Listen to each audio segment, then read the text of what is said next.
Wait, sorry, which question? We are doing the raising your kids to have an obligation to fix the world. Oh, okay. And do we need to get vetoes? Okay. Yes. Oh, our veto. We both vetoed the two questions. Veto type. Okay, awesome. Whenever you're ready. It's difficult to have an introduction to the speech that isn't just platitudes, because much like sharing is caring and being nice to others, like raising children to engage with the world around them, to be invested in its improvement, is so intuitive. It's something that so many people care about, something that parents are absolutely right to do. I'm going to do 4 things in this speech. Firstly, a bit of setup about what this looks like. Secondly, why parents do this well and kids internalize it well. Thirdly, why this obligation is good, true, and legitimate. And then finally, why this forms better parent-child relationships. Firstly, on setup, a couple of things to note here. Obviously, what we support is parents doing more of this. We think when parents do it, it is good. We would prefer more parents did it. I think that's straightforward. What does teaching this process of teaching kids this stuff look like? A couple of things. I think the first thing is, I guess, to imagine what parents teaching kids moral lessons looks like. Just look to any other moral lessons that parents teach kids. Things like, teaching kids, to share their toys, to be nice to their siblings, and specifically the way that parents tend to do these things are fourfold. Firstly, I think that it looks like modeling and doing together things that display that value. So for instance, we think in this debate, it looks like parents modeling and doing jointly with their kids like acts of service or volunteering or donating to charity. For instance, maybe at Christmas time, they would donate presents, I guess, to a present charity. The second thing to say is it looks like educating and discussing their child as to the benefits of that virtue. So in this instance, we think it looks like having discussions with your kid about the world, about things that need to change, about maybe ways of doing those changes. For instance, you might talk about the problems of pollution and encourage your child not to litter. Thirdly, we would say this looks like discipline for antisocial behaviour. So when your child then does litter, they get in trouble for it. Obviously, that's just like how you teach any moral lesson in many instances. And finally, I think it looks like shaping children's expectations for the way they navigate the world according to this value. So in particular, we think in this debate, it probably looks like setting up the expectation that your child contributes to the world in some way, perhaps through their career.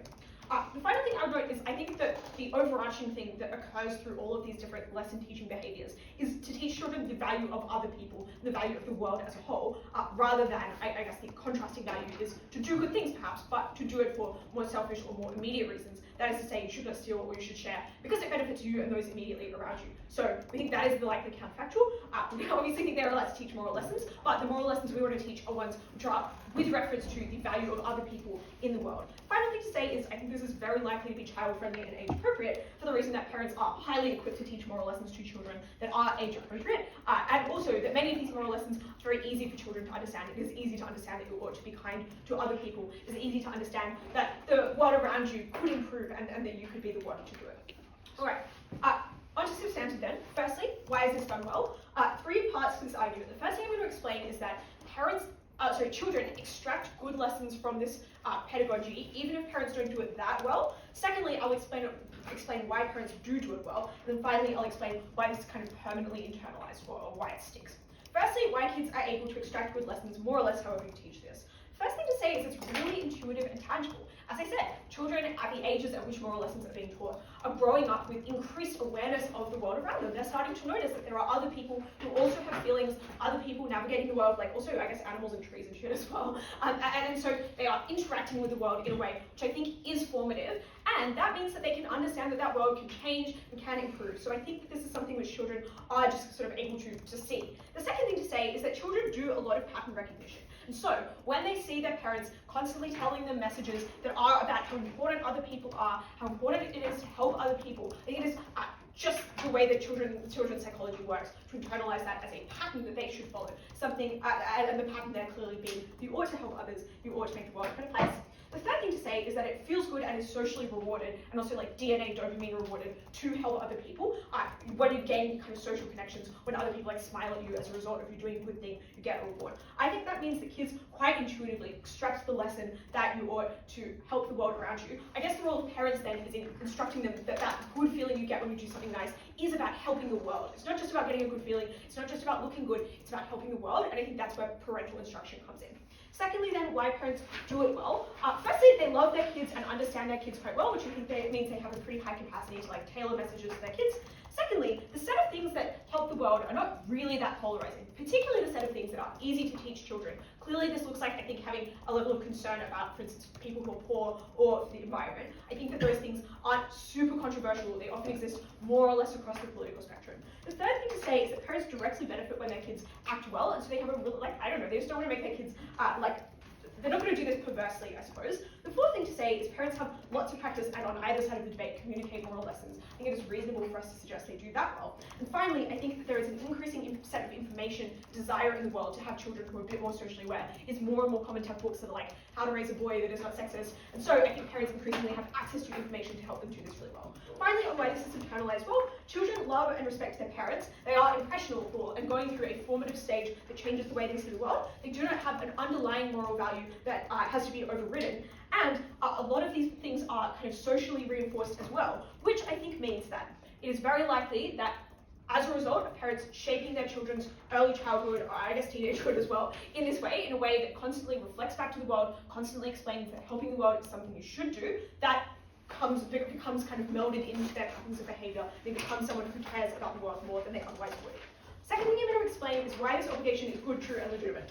Firstly, I think parents are so right to do this in many instances because parents care about the world. Like, parents have lived experiences and observations of problems in the world that they likely care about. And I think it's really good and legitimate for parents to act on those and to try and shape their children to help deal with things that or problems that they see in the world. I think that that's like a really legitimate part of like intergenerational learning. The second thing to say is, I think these are often really good values and virtues. That is to say, living with reference to others means that you act in more socially beneficial ways that preserve and reflect the dignity of others. The second thing to say is, a lot of these values are kind of mutual in that where everyone does them, everyone is better off. So promoting them means that people are more likely to be treated with dignity across the board. The final thing to say, though, is also that caring about the world generally is immensely personally enriching. It allows you to form far more connections with other people and other beings than you otherwise would. It allows you to perceive of yourself as part of a whole and not to be blinded by selfishness. I think that is really rewarding.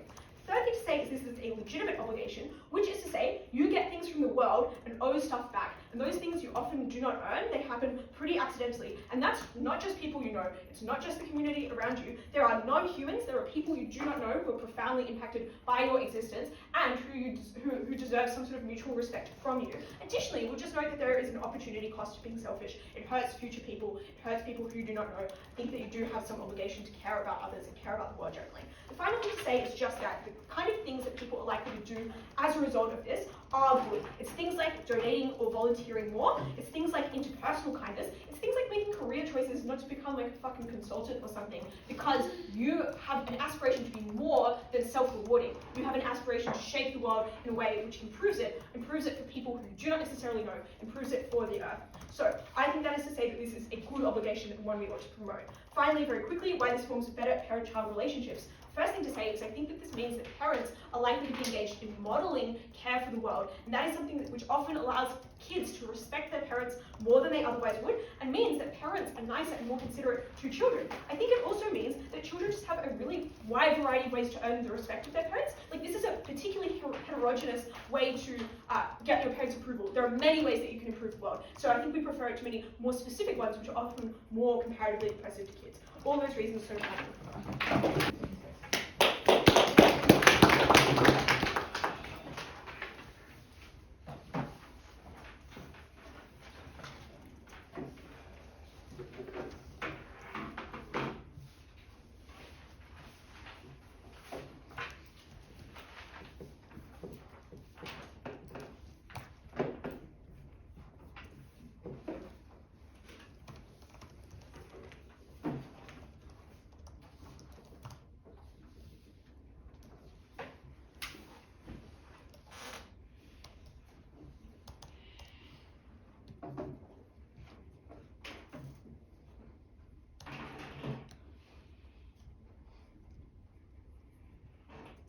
In the last 50 years, abject poverty in this world has become drastically better. And yet, if you survey the world and ask them how happy they are, there has been no statistically significant change. And that's because all the things the average person is likely to do under this world to attempt to make the world better does not make the average person much happier. But the guilt people feel when they do inevitably fail to achieve this obligation will drastically make people worse. And that's a simple trade-off in this debate. We will happily lose the material world because we will always win in the psychological one. Let's quickly ask what parents' obligations are in this debate. And this drastically changes the final component of Ellie's speech prior to the one around relationships. Because of course people should be good to the world and they should help other people. That would be lovely. The problem is that obligation is likely to be felt in some ways, otherwise people just generally have the dopamine response this team identifies already. What is different in this debate is they force parents to teach children they must follow the dogma of that individual, and they must follow that individual in shaping them in some ways. And this shapes the child in such a way that the parent actually inadvertently, in despite their good wills, decides that the child is a tool for bettering the world rather than a human being they should look after. And this is incredibly important in this debate, because if this child suffers any harm, there's a great obligation that that parent quite naturally has to that child exclusively and not to the world. Because every person has some obligation to the world will concede, but a parent has an obvious oversized obligation to the child, because they are the reason they come into the world and they're the person they can shape the most. So we actually do defend parents making a series of decisions to make their children happy with the rest of the world less happy, because we think they have an incredibly strong individual obligation to do that. And we believe these obligations override the kind of utilitarian trade-off this team talks about. First, we're going to talk about why parents will do this poorly, some responses integrated, then we'll explain why the deep guilt you feel from this outweighs any of the claims that practical benefits this team might get, noting they do very little to actually impact the benefits of the changes in behaviour people might identify at this point in the debate. First, why are parents likely to make this decision poorly? And I think there's two reasons and two pieces of crucial knowledge that parents are likely to suffer in to make their decisions fraught and wrong. The first is one of child psychology. They're likely to believe that they want to teach their child this message quite strongly, and the obligation is one they feel quite strongly. And they do this because that's the only way to identify that you should always be shaped by this particular message to try and change the world, because of course that is the best way to be able to change the world. If you believe this obligation, you should probably maximize it. Even if you don't believe in maximizing it, you should probably have some risk averseness, which is to identify you should always do the best you can in the world, because inevitably you will make some mistakes. And to outweigh that, so you always have a net benefit improvement on the world, you have to do your best to absolutely maximize the benefits you achieve to the world. And that's really important because it explains the obligation component of this debate is one you must incredibly strongly push on your child, because otherwise they do have to overcome the kind of natural selfishness or something like that, which means they're likely to have that message stuck in their head for an incredibly long time. And the problem with all of this is not that it just makes people really, really good, it's that you are likely to be overzealous in teaching this message, because children will naturally, for reasons I'll identify later, are going to fail to meet this message. And the problem here is there's just a time lag here. Well, parents probably do have an incentive to try and not psychologically scar their children. The scarring doesn't show up well after you've actually started this teaching. And that's because children are quite malleable, they don't actually interact with the problems they're likely to face, and they aren't likely to be able to explain the problems or psychological harms they feel to their parents for quite a long time until probably they're an adult. And that means all the behaviours you instill on that child is one, you do so without feedback or without understanding of that child's psychology. And you're a parent. You probably don't have a whole bunch of university education on what child psychology is like, so you're likely to make a series of mistakes in this way. You're likely to be overzealous in this message. This obligation that child feels is likely to stay in this person, we agree, but is likely to be overbearing. The second knowledge problem that parents have generally is you need to have a pretty good, sophisticated understanding of what does indeed make the world better. And this is the problem with Ellie's explanation. It's very nice, it sounds lovely, but it's the set of things parents currently do. They don't understand why they do. Like, parents do currently attempt to teach their children to be good people. They don't truly understand why the things they are teaching them makes them good people, because they don't understand virtue ethics. They don't ask the question of how to improve the world, because that is not a question we ask parents to teach their children. We don't ask them to teach how to make your child improve the world the most. You just say kind of vague euphemistic things like you should raise a good son or you should raise a good child. It is in those messages which you don't analyze the question of how you are raising that child and what messages of philosophy or how to improve the world occurs in the status quo. But the problem, of course, is this message is so strong and overwhelming, you must answer that question. And when you answer that question, you're of course presented with the three main schools of philosophy. One of utilitarianism, which is incredibly obvious on how that is likely to work. You should maximize outcomes, and that's pretty intuitive what they are. Make people feel happy, make people feel less sad. Those things are relatively intuitive, and people likely fall into them because of that deep understanding or that easy understanding of that method compared to the others, which is, well, what makes human dignity, and why do I have an obligation to them, and how should I trade off different obligations, which is a set of confusing methods and mantras you must answer when you fall into some sort of Kantian deontology, which means most people are likely to turn away from that. Similarly, most people are likely to turn away from something like virtue ethics, of teaching like the value of the mean, because it is not intuitive that not being cowardly or being foolhardily and brave is the middle ground between those two things. That's not intuitive. It's not clear why that even answers the question of making someone a good person, and it most definitely does not answer the question of how you make the world a better place, which means the most intuitive answer is utilitarianism. What is the problem with this then? First, it leads to a series of incredibly prickly questions that are likely to be poorly answered by these children most of all, and even though adults are likely to make these mistakes as well. Because the intuitive example that Ellie provides us where you help the local homeless person, but it is not clear that is a good outcome, right? Like, helping that person sounds nice, but it's unclear the methods you employ to help that person are indeed correct. Giving that person some money does not necessarily mean they can eat. It means perhaps they buy drugs or alcohol. It means maybe someone is jealous of the goods that they are given, and that causes violence. Perhaps it causes any other series of downstream externalities you cannot properly calculate. You are confused by and are likely to attempt to calculate. And that often means you just miss the moment of helping that person. We help them in such a way that is counterintuitive because you kind of consider too many additional externalities. And this means you're led in a situation where, first, you're likely to prioritize the ways in which you would try to help the world very poorly and very incorrectly. And you're likely to feel a huge amount of guilt when you fail to make those calculations or fail to help people. I think this means then the message that are taught by parents are likely to be very bad. They're likely to be taught in such a way that people feel deep guilt if they fail to do so. The reasons I'm about to identify, you are going to fail to feel these methods. And that's because this team identifies that people might universally feel this norm or obligation of trying to help the world. But I think that is baloney, because obviously it is the set of people that understand the problems of the world who are most likely to be able to empathize with the problems and the need of resolving them or bettering the world. Because of course, if you're privileged and don't see that homeless person, you have to kind of ask yourself to imagine that person and imagine why they're vulnerable and to care about. And we're talking about children here. That is a hard enough thing for most adults to do, let alone children that are not fully developed and do not have the emotional intelligence to be able to construct that image and then understand why you ought to care about it. Which means the explanations, again, provided by Ellie, it's like, well, you should care about global warming or trees or homeless people, is something most people that actually have capacity to change the world, either as children or an adult later on, do not make those decisions because they cannot understand it. But it's a set of people that do understand the problems that have the least capacity to change this world. They have very little capacity as poor or disprivileged people to be able to actually help that person,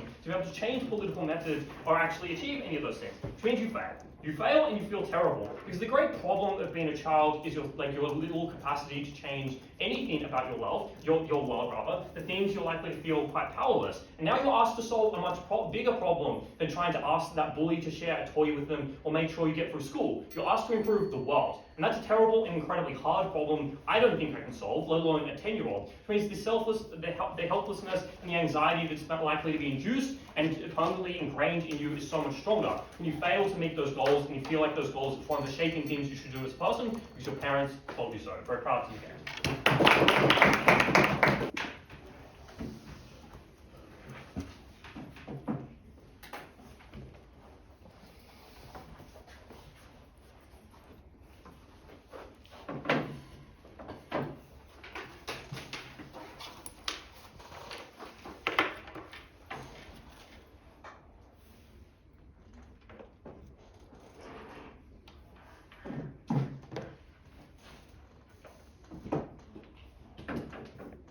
Believe this entire opposition case and genuinely think that children go through some immense emotional turmoil where they really feel incapable of helping the world, and still think it is a good thing that that child ultimately went out of that world into a rural school and wanted to teach maths in that class and felt an enormous sense of purpose and meaning for that. But you really shouldn't believe that these children feel awful during this process, because the entire case reads like some philosophy textbook, which is totally divorced from the genuine ethical beliefs that people feel on the ground. I'm going to make 3 arguments in this speech. First, how do kids genuinely feel? And this is at one really big harm, I guess, which is that kids will feel really guilty for reasons that I still think are a little bit unclear. But here's the problem with this analysis. There's three broad problems. The first is that I think they misunderstand why people feel sets of emotions about ethical behaviours. Because it's often not about their capacity to make that ethical change. It's often about the act of trying, about the intention, about the meaning, about the attitude that that person holds. And as such, even if you are the poorest person in the world, I don't think you look at yourself and think, I'm an immoral human being because I can't fix the world's issues. You think, no, I can be perfectly good because in my heart I know I care about these people and because I have the right intentions. But second, they genuinely think this process is hopeless, which is crazy. Their proof of why it is impossible to do good in the world is apparently that happiness measurements have said that all things make any form of ethical action meaningless, which is insane, partially because those measurements are relative, yeah? You can still do good in the world and people record that they are of the same happiness. But second, it is that misses the point. Think about how a kid genuinely internalizes this set of policies. It is a set of things like, I shouldn't do a set of harmful things. It's like their parents disapproving of the fact that they want to become someone that does commerce and earns a huge amount of money, and rather that they should do something that they think does better help or assistance to the world. And it is. What genuinely kids take away is not that they need to fix all the world's problems, but rather that there's a set of relatively easy, relatively subtle, and relatively simple things that they can do in their day-to-day life that shapes their sense of what is right or wrong. And that is why they interact with other kids now, and even if they know that they're never going to see this kid again, they can be mean and say a snarky comment, they instead go out there with some degree of selflessness and some degree of kindness, because they think that delivering that kindness to the rest of the world is a good thing, and so they should do it. But last, it is, even if all of this is true, for some bizarre reason that Stephenson doesn't really thoroughly explain, it is only philosophically potentially true. And I don't think it is human in any sense of the way that people would genuinely engage with the world. And you know that. No one walks around wanting the world to be a better place and feeling guilty that the world isn't getting better. It just doesn't make any realistic emotional sense. But here's the last and perhaps the biggest problem.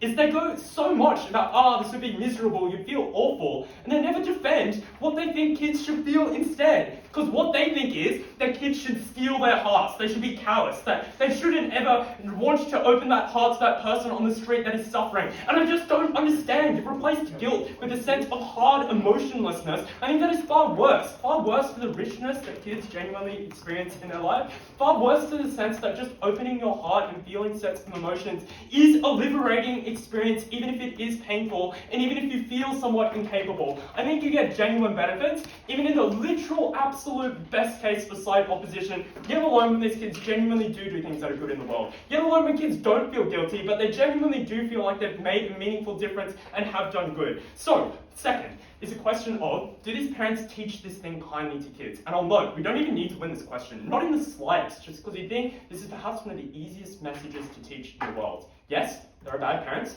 and yes, some parents are going to teach things slightly poorly. The question though is, that is not a reason why parents should teach nothing, that we can never support parents teaching any ethical message to a kid. The question is this message easier to teach? Is it harder for parents to go wrong or not? We think this is perhaps one of the simplest and one of the most intuitive messages possible to actually land and help kids to be internalized. And that big push here is, these parents are likely to be really overzealous and they'll push really hard because they're not getting results, because they're not seeing their kid do changes in the world or be good. I'm like, They have the most obvious proof ever that they are actually landing, and that is that their kid is just kinder. Their kid is more lovely. Their kid genuinely comes across with a heart of gold and seeks to do good in the world. So they actually do have the most clear and obvious forms of tangible results possible when their kids do nice things, and they criticize when their kids are mean or when their kids are selfish. But second is, even if that was true, the slight opposition seems to think that,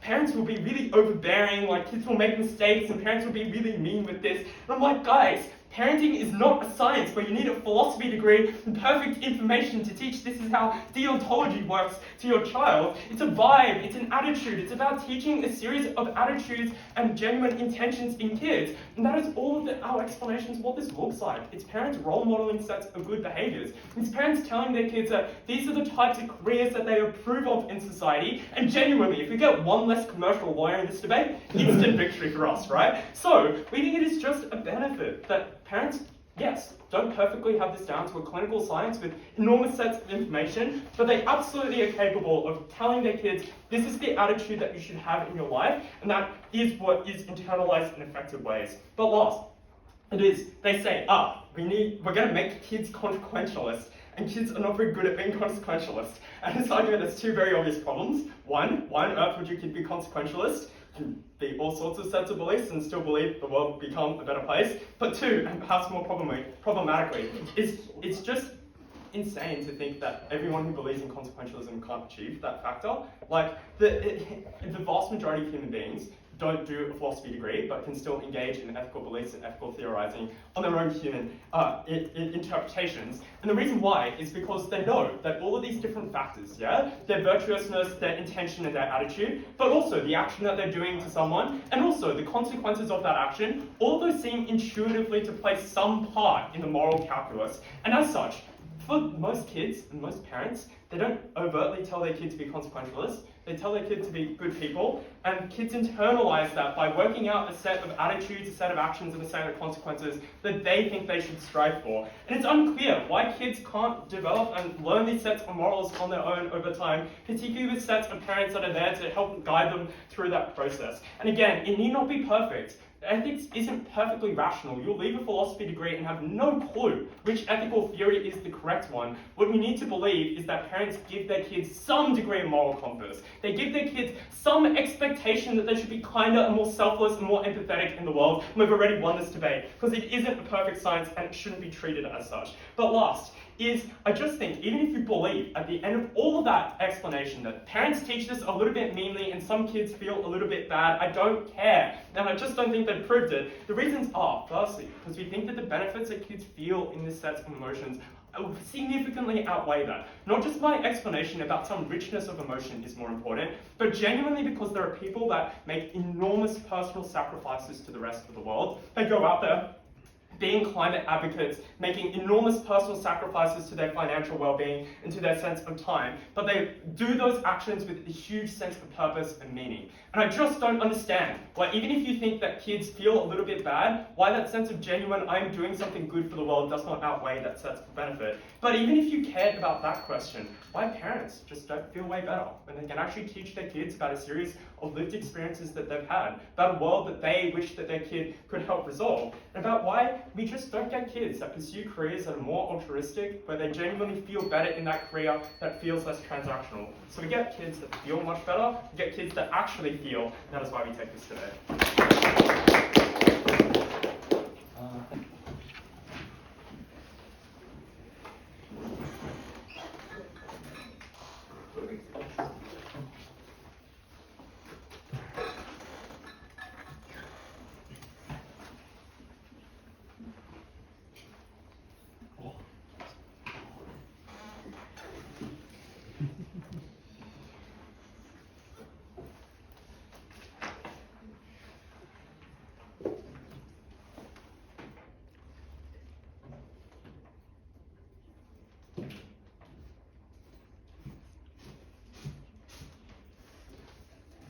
Affirmative team misses the clash in this debate, because both sides agree that it is good when people do good things, shocker. The question in this debate should be, is it more effective to use an obligation-based framework to motivate children to do good things, to motivate them to become better adults? Or should you do what Ellie describes quite neatly for us in the counterfactual, to focus on short-term things, to say, well, it's good to help people because it makes you feel good. It's good to help people because they'll like you more, and it develops, your relationships with other people. It's good to help people because that makes it, in the process of helping them, you learn new skills. In the process of helping them, you feel happier. That's what we support on side negative. And I think that that's a far fairer and far more effective way to teach children why they should engage in particular actions, rather than saying, well, it doesn't matter that you don't enjoy this or see the value right now. You have an obligation to do it, and that's why we're at the soup kitchen doing volunteering. So on our side of the house, we would just focus on the short-termism, we would focus on the self-interest, and I think that when we're talking about kids, that's far, far more effective, because this debate isn't really about adults. Like, adults are quite complex. Adults are people who engage with many sources of moral learning. Adults engage with society, they engage with school, they engage with university and their coworkers and their friends and their loved ones. People develop really complex moral frameworks as adults, justifications for their actions. They're often quite different to what their parents taught them, or at least are kind of uncorrelated to what their parents taught them in many instances. This is really just about, should you be telling kids that they have obligations, Or should you let them grow up to be happy adults, and then let society tell them at that point probably that they have obligations realistically. So this is mostly a debate about what makes kids happier, a debate about what makes the relationship between kids and parents stronger, and a debate about whether we ultimately produce relatively happy, self-sufficient adults who can engage in moral learning, who make their own choices, and who have better capacity, if they want to help others, to be able to do so as well. So let's talk about the relationship between parents and children. And I think that this is probably the most important issue in this debate, because this is a debate about what parents should be doing. So you should be asking yourself, firstly, judges, what do parents have an obligation to do when you ask yourself the question of how they should act? And I would say that parents have an obligation mostly just to make sure that their child trusts them, mostly just to make sure that their child feels comfortable going to them for support, mostly just to make sure that their child is happy and functional and able to participate in society. And what do we get from Affirmative on this? First thing that Affirmative says is that, oh, well, modeling doing good things together improves your relationships, an argument that I think is really beautifully done and really, really nice. But the problem is that that isn't exclusive to their side. The difference is, when you take your child to go and model good behavior with them, to go volunteer at a soup kitchen, to go plant some trees, to pick up litter, how do you explain what you're doing and why it is important? Side Affirmative would say to that child, yes, I know you'd rather be playing video games, but we have an obligation to help others in their community. And they can teach this in very good ways. They can say things like, well, our community helps us out. Our community would help us if we needed help, so we should help them now. You know, that's fine. But the question is just, do kids feel, like, should kids feel an obligation? And the answer that we give you is no. That instead it's better to say, focus on the enjoyable bit of this. We're outside. The area is going to look much cleaner. Look at how people are happy when you help them out. Think about how good you feel when you get those smiles and that recognition from your community. And what is important here is that our framework is one where the kid just feels good in the moment and is likely to be self-motivated independently, able to focus on the good things, and would in fact independently choose to do good things in many instances on our side. But Affirmative relies on a relatively restrictive characterization and a claim that is necessarily kind of, I guess, sort of pushes the child to make sacrifices, and I think that that's quite difficult to actually rely on, because kids are quite poor at making sacrifices, and obligations only act as a form of, as a way of motivating somebody to make a sacrifice, right? Like, you should think about the way that people make decisions and moral choices as, you do what feels good for you, you behave in a relatively hedonistic way, until you run into an obligation, and then that diverts your activity, right? Like, for instance, it might make you feel really good to go and pick up an ice cream from a store and walk out of the store without paying for it. The reason you don't do that is because you're like, oh, I have an obligation to pay. And that's important, because children should not feel that obligation to make sacrifices and to go against their impulses. Instead, you should focus on explaining to them why it is that behaving in short-term childish ways, which is what children naturally always do anyway, is fine and can lead them to do good behaviors. Because when you talk about obligation and you talk about sacrifice and you talk about why you should be doing things you don't enjoy, otherwise you're a bad person who is failing their obligation, children just are very incapable of fulfilling that kind of obligation. They're very incapable of making sacrifices. They tend to be short-termist. The difference is just that they do that on both sides. On our side, they probably feel okay about it. On their side, they feel guilty. They feel ashamed. They don't want to talk about it. And they likely just feel kind of embarrassed and don't want to engage with that kind of obligation, sacrifice-based work in the first instances. Because kids are just very bad at nuance or very bad at balancing. Think of the child debates that you've seen or the conversations that you've had with children. They believe in absolutes. For instance, if you ask them, are smokers good people or bad people? They won't say, oh, well, it's complicated and people are coerced into smoking and we should be supportive. They'll say, if you choose to smoke, you're a bad person. And I think if you ask many 5 to 6 to 7, even to 13-year-olds, like, should smokers be put in jail? And like a large proportion of them would be like, now you put it like that? They should, because children are tyrants and children are absolutists in their beliefs.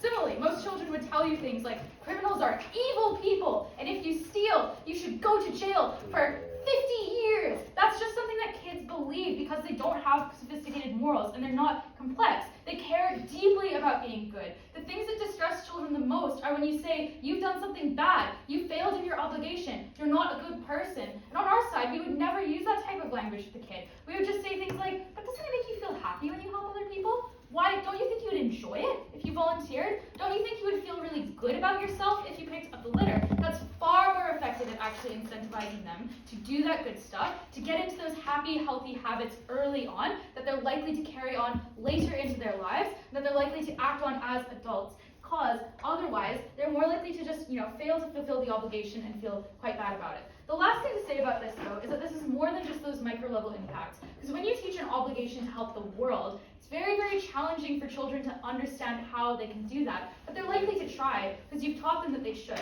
And the problem is, if instead of saying things like, well, we go to the soup kitchen and help out because it makes people happy, you say, well, this is about helping the world, how disheartening is it for that child when you keep going back to the soup kitchen and the same people are there? It doesn't seem like the world is being helped and the same people are there. It doesn't seem like anything is changing in society when you keep doing the same task over and over again. And in fact, the litter keeps being thrown onto the sidewalk and you have to keep picking it up. The people are still homeless. You try your hardest to help, but the world isn't getting better at all, actually. And there are many adults around you who are doing the same tasks that you are. It doesn't even feel like you're making a difference because you're a kid and you're small and you're not very independent and you don't have much capacity to help. And that is the real and largest problem that the side affirmative runs into.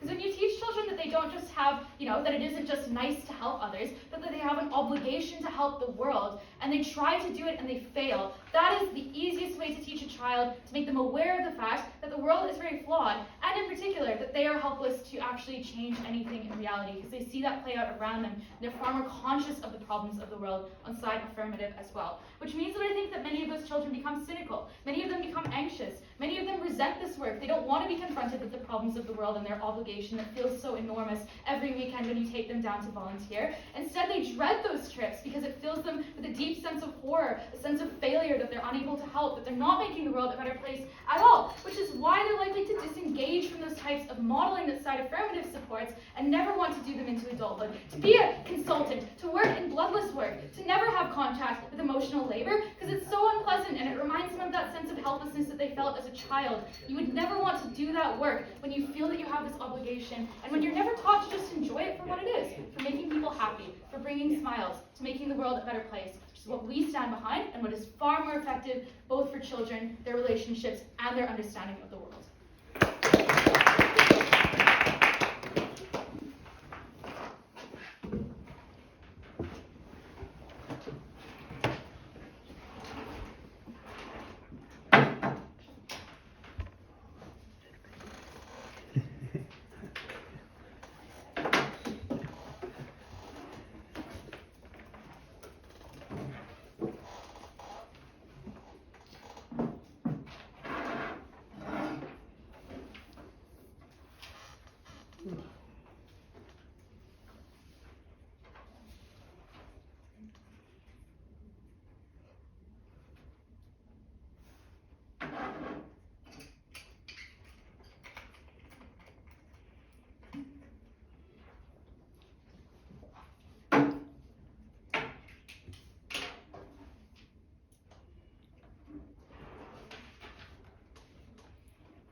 Of all the sneaky pieces of framing that Jordyn's ever pulled out of her magical hat, this one is the least intuitive to me. Because being kind doesn't always make you happy. Sometimes you have to share your toys and you get less toys to play with. Sometimes you have to give things up for your friends or make sacrifices that don't give you a dopamine hit, they actually just make you quite sad. But the way we get kids to do those things is by telling them that they ought to. They ought to because they have an obligation. We provide them with that obligation to make the world a better place. Not by telling them they must lead Greenpeace or save the world from poverty, but telling them they must have some impact. Be kind to your friends, be kind to the people around you, make someone happy so that at least there is more benefit to the world than yourself just becoming rich or yourself just becoming happy. I think that lesson is intuitive and clear. Parents teach it in the same way they teach all other kinds of lessons, and they ought to teach children they have obligations because children simply do have obligations to people around them and to the world. Firstly then, why do we necessarily need an obligation-based framework, and why are other lessons insufficient? Secondly, why do parents teach as well? And thirdly, why this doesn't make children feel guilty. Firstly, on why we need an obligation-based framework, the push we hear from side negative is that you can just tell kids to be good, you don't need to teach them that they have an obligation to the world. First response to this is non-obligation-based frameworks are often very perverse. That's firstly because it is just often true that you don't get dopamine hits or aren't made happy by things that are good or that you ought to. That is, there are times in which you should do good for reasons other than the fact that it makes you feel good. That's like sharing, that's like making personal sacrifices, or later in life when children take these simple lessons and apply it to things in their future lives, it looks like voting for parties that don't necessarily advance your own interests, but do advance the interests of the general population or people that are in need. Or it looks like taking money out of your pocket pocket and taking money out of your salary and the things that you've earned and giving that money to charity, because you recognize that even though this doesn't necessarily make you feel good and it's sad because you get to miss out on things, you can still make a positive impact, and you sometimes will do that. But secondly, it's because only being kind to others in instances where it's beneficial to you or gives you a dopamine hit often just makes you Machiavellian. It means you're only kind to your friends when you also need that friendship. And later, when you don't need that friendship, you neglect your friends and you meet times and periods of sadness and you realize that your friends actually aren't that connected to you. It makes people care less about the people around them and only care in instances in which it benefits them. But secondly, it's just because non-obligation-based frameworks are almost entirely unnecessary and superfluous. That is, if children are already getting dopamine hits from acts of kindness which are beneficial to themselves as well, then whether or not parents remind them that they're receiving a dopamine hit, they recognize that those things are good. So absent any lessons, parents probably, or children probably are already kind in the types of instances they set up. The unique circumstance in which parents have an obligation to teach their children some kind of lesson, to make them kind where they otherwise wouldn't be, are the times in which they don't get a dopamine hit. Because yes, making self-sacrifices sometimes gives you a dopamine hit, and those lessons are occasionally intuitively taught to children, but there are often instances in which getting that dopamine hit comes at the sacrifice of avoiding some other kind of reinforcement or good thing that you want, and that outweighs each other, but we still ought to teach children to do that. And any other kind of way of making kids selflessly kind and selflessly good are extraordinarily unsuccessful. Firstly, because it seems totally meaningless and purposelessness. There's no clear reason why you ought to be kind if it isn't making you happy. This gives them that reason. It tells them the reason you ought be friendly, the reason you ought share, even though it might make you a little bit sad, is because you have this obligation to the world and to the people around you. But it's secondly, because children just don't grow up learning and understanding that the world is far, far bigger than themselves. This lesson, taught from an early age, in addition to changing the way children behave, just instills in them a set of positive values, an understanding that you are part of a community that has given great things to you and you ought to give back to, an understanding that you should be grateful for the fact that you are alive on this earth and therefore should give something back to it. The idea of reciprocity, these values are important for children to understand, and they only understand those values when they see themselves as a part of a smaller world which is much bigger and that to which they have an obligation. I think that explains to you why no other kind of framework teaches children to be kind in the way that they must be kind to grow up and be good people. Secondly, second question then, why do parents teach this well? I'll start with a couple observations before getting into the claims they make. The first is that this is the status quo for lots and lots of people. My parents taught me the lesson that I have an obligation to be kind to the world. My parents aren't psychos, and neither am I. I think large portions of this audience were taught this lesson, but they weren't taught this lesson in the way that this negative team describes they were. If you were taught this lesson as a child, you should probably believe that other parents teach this in a similar way, and children absorb it in a similar way. But secondly, I would note the burden on this team is to prove that there is something unique about this lesson that parents are incapable of teaching. Because clearly parents are capable of teaching a variety of lessons to their children and teaching them well, and they need to explain why something is so difficult about this particular lesson it can't possibly be taught. Their first claim is that, well, if you believe this message, you want to achieve it maximally, so you set super high expectations and burden on your child. The first problem with this is there's no clear reason why parents would necessarily believe that this obligation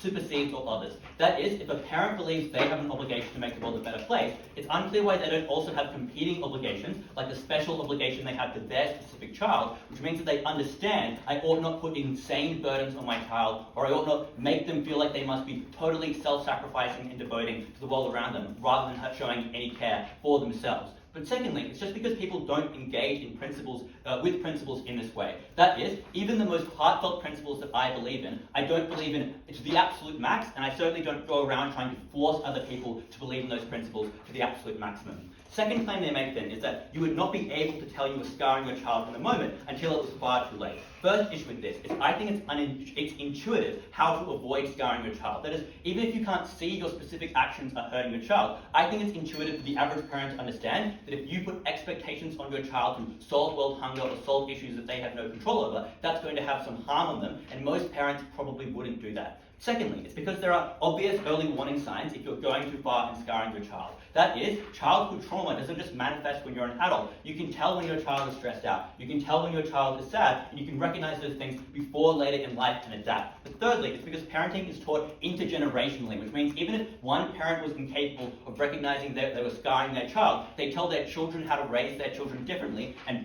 humanity over time informs itself on how to raise children and how to raise them effectively, which explains to you why even even in a world in which they did believe this to the max, they were capable of perceiving if they were going too far with this principle and hurting children in a way that was not beneficial. Third claim they make then is that this is too complicated and unclear, and it's difficult to explain to a child how they should make the world a better place.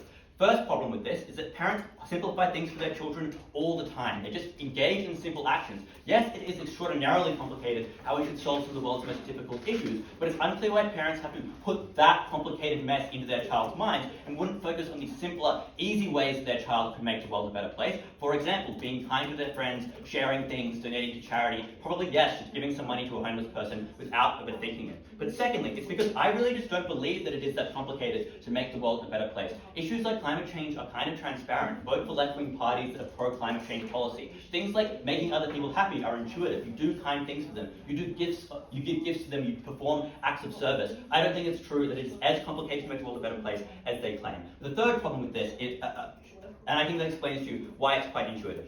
Third issue then, does this make children feel guilty for failing to make the world a better place? Their first claim here is that it's impossible to achieve because we haven't gotten anywhere in the past 100 years. Firstly, I just don't believe this statistic. Millions more people survive today after childbirth than they did before. That's a huge benefit. People aren't as much in poverty as they used to be. People are starving less often. The world is a better place. Humanity can make a difference. I think it's untrue that these things are unachievable. But secondly, it's unclear why parents would set this high burden. They have obvious strong incentives not to put too greater expectations on their child, in the same way they have those similar understandings of not putting too much academic stress on their child, etc. This lesson is intuitive, it is good. Children will believe it, so parents will teach it to their children. Do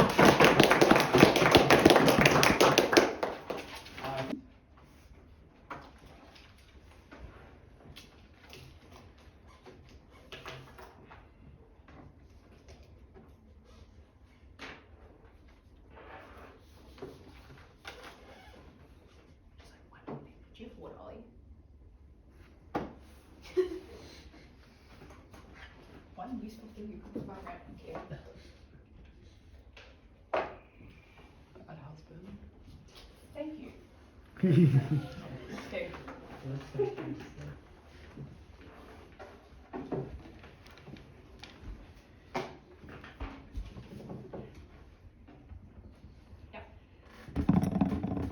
Affirmative takes a very low burden in this debate in the way that they wanted to talk about and illustrate what this narrative looks like. And that reduces, one, their imperative, but it also means that it's actually incongruent with the nature of what parents must be teaching with children, which means they never actually tackle with the reality of the ways in which children are likely to be harmed by the messages that they are teaching. What do they illustrate this by? They illustrate this by saying that sharing is caring, or be nice, be kind, treat others as you want to be, but that obviously isn't what it means to say you owe an obligation to do good in the world, you owe an obligation to make the world a better place. Because it is very simple for parents on both sides to teach a child that being good is a good thing, that it is good that you are kind to others, that you should be a nice person. But we on our side do not necessarily tie that to an obligation of doing good in the world, or of this larger picture of how it impacts the world at large. So that means that nature of the way they teach it is very different. And what that means is, firstly, the scale of the obligation and the ease of its execution is far, far more difficult than just saying, share a cookie with that friend. It is about, overall, what is the net impact on the world you are having? Are you fulfilling this obligation of making the world better? Does the world look better? Have you contributed to that? That means that it is a larger obligation, but also it means that it's shaped in a way that is burdensome and weighs on the psychology of an individual, and it weighs on your morality because it informs every aspect of every action and interaction you make in the world. It informs the way that you interact with every person, informs your life choices, your hobbies, it informs the way that you do and exercise all of your life decisions. And that's really important because it is a much greater burden than they want to talk about, and it is a much greater obligation. So to get the benefits that they want as well, that means that it is this really strong message, because on both sides you have that buy-in to some moral notions. So to get what they claim is going to be a large change in the world, that the nature of that message must be very large. The reason this is important is because it affects the degree to which this message weighs on individuals, but it also impacts the degree to which kids will be successful in achieving this.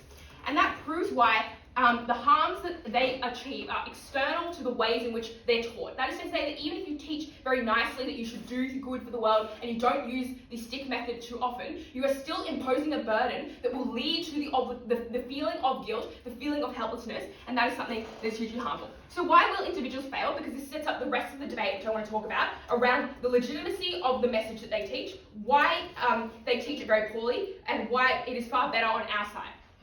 Will people fail? 3 quick reasons. Firstly, the problem is so great in scale and severity. The world is a pretty shit place in a lot of ways. In a lot of instances, there is a lot of poverty, there is a lot of homelessness, there is a lot of disease. That is something that is very, very hard for you to grapple with. 2, people on net can cause harm that you have no control over. People start wars, people do very bad things like litter and make life decisions that you have no control over. You never interact with that person, you never have the capacity to influence them.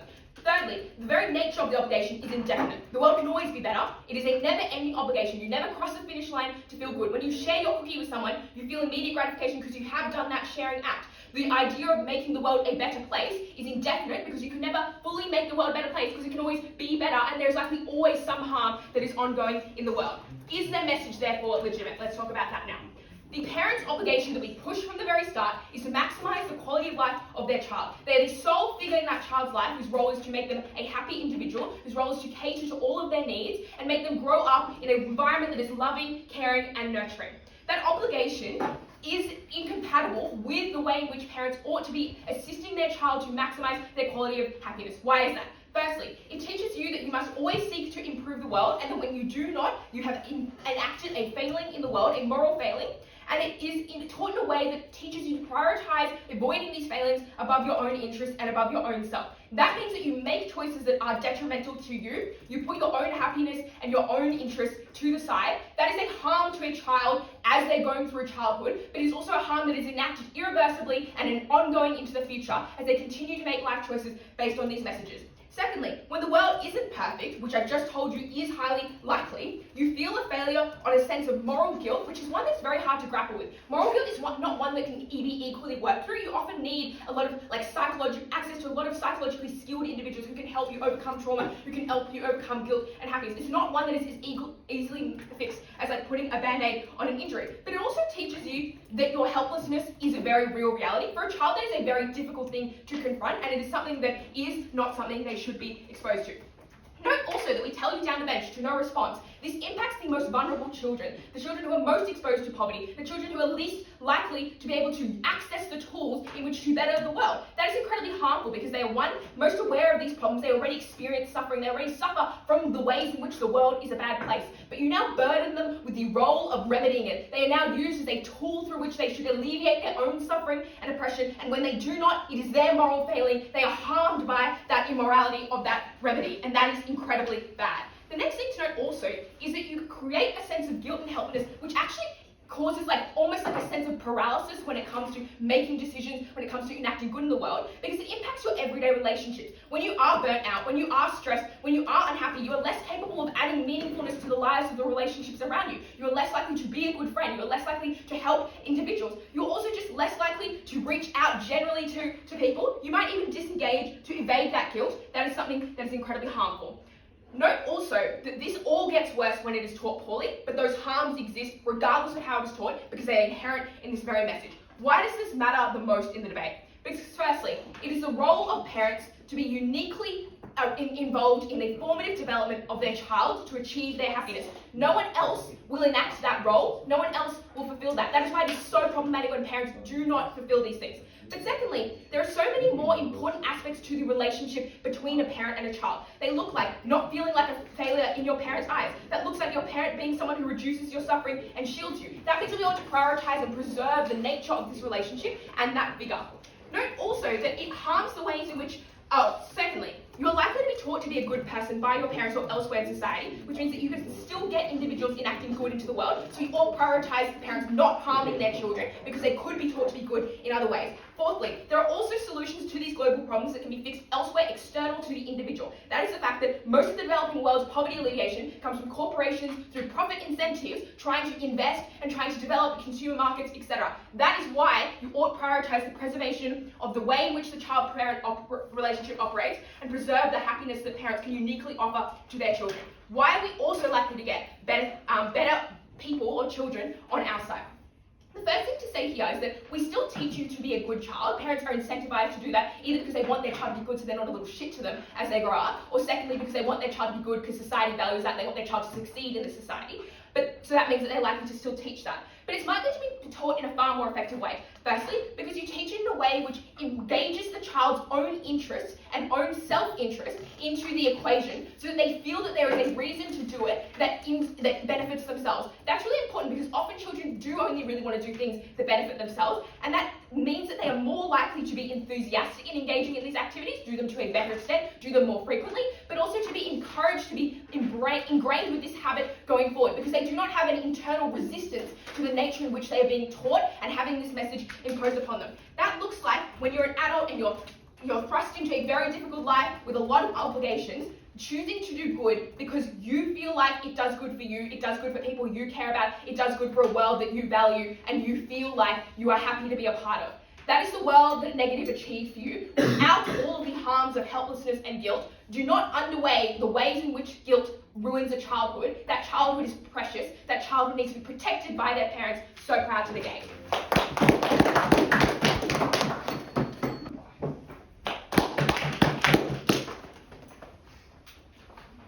Mateo. That's right, aren't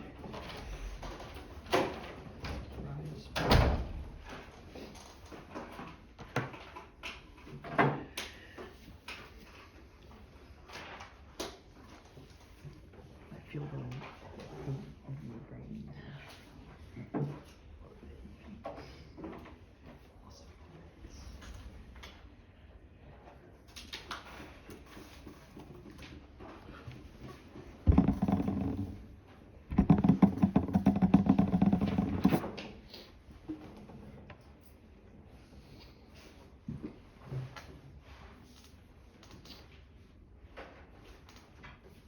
The things that parents teach their children and the language that parents use and the things that they try to promote in their children have the most impact when those kids are pretty young, when those kids care a lot about what their parents think and what they say. This is a debate that is mostly about kids who are very, very young, probably younger than about 15 or 14, who feel what their parents say, who care about acting it, and who take it on deeply. And for kids of that age, it is not productive, nor is it kind or good to tell them that they have an obligation to help a world that they cannot really understand, to do things the impact of which they cannot really conceive of and cannot really measure.